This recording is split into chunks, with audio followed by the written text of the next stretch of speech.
Good morning and welcome to today's Wednesday posting of terms in the glossary of the desire for mutual recognition, social movements, and the dissolution of the false self.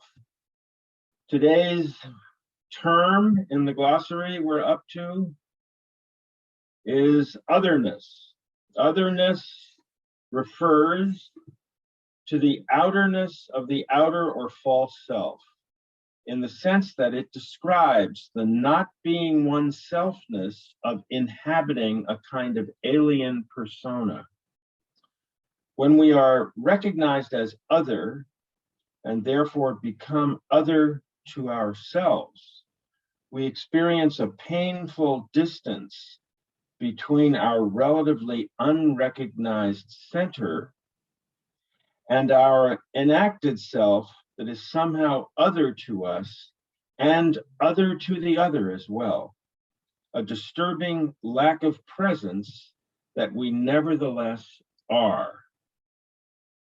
I guess the most obvious manifestation of otherness in this way is my example of the newscaster, who talks to you like that as if he's being real, but is actually enacting a persona that make it a he inhabits as if it were real.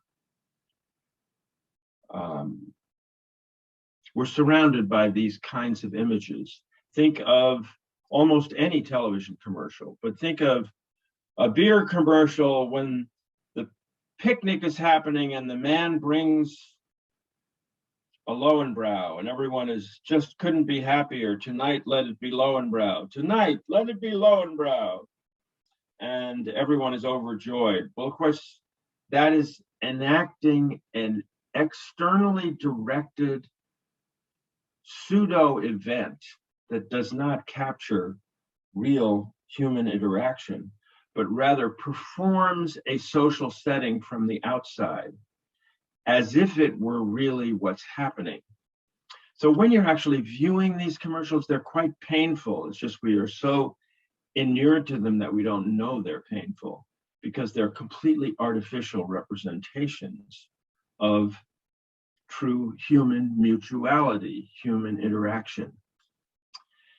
Now, these exaggerated examples of otherness are the most extreme forms of it in our culture. But if you think of going to a dinner party with friends or anywhere really, and you can spend a whole evening and then come home and be quite empty inside, because everyone has been talking and having a great time and free associating and remembering this and that and maybe gossiping.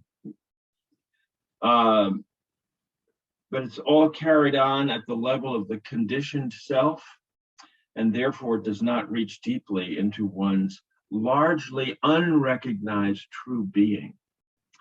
So otherness is the enactment of that outer aspect of the self, which I call the false self, which is a synonym for the conditioned self. So our aspiration is to build a movement, build a nexus of relationships over time in which we come to recognize each other's true humanity, to see one another as I and thou, to see one another as really present with each other. And if we do that, we don't feel empty, but rather feel, I'm here with other human beings. I'm not withdrawn into myself enacting the performances of the outer self, trapped in the otherness of that mode of performance. It's a beautiful thing to have true encounters and to be part of a social movement where that moving force is the movement of our being outward toward each other. So as we fight for justice, we see one another as fully present.